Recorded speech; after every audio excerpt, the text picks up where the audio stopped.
Bellissimo, un'emozione indescrivibile, non sapevo cosa fare, stavo correndo, poi meno male mi hanno buttato in terra, va.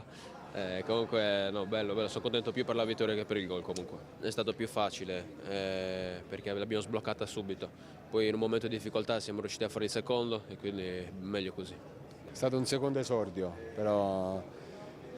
però serata stupenda, molto emozionante e ringrazio il pubblico friulano perché io quando vengo qui mi fanno sempre sentire a casa e oggi già prima del mio ingresso in campo mi chiamavano e quindi mi osannavano e poi dopo l'ingresso in campo c'è stato un boato, per me è stata una serata stupenda. Poi il risultato di 2-0, quindi direi perfetto. Volevamo partire bene, sapevamo che non era facile, siamo stati bravi a sbloccarla subito perché poi queste partite se non le sblocchi subito diventa difficile perché loro si difendono, però siamo stati bravi, siamo contenti, volevamo partire così e adesso dobbiamo pensare alla prossima. Non era facile dopo 5 mesi ritrovare subito le distanze con un modo di giocare diverso rispetto a tante altre squadre in cui militano i giocatori della nazionale, però credo che sia un inizio importante e interessante perché le basi su cui lavorare sono veramente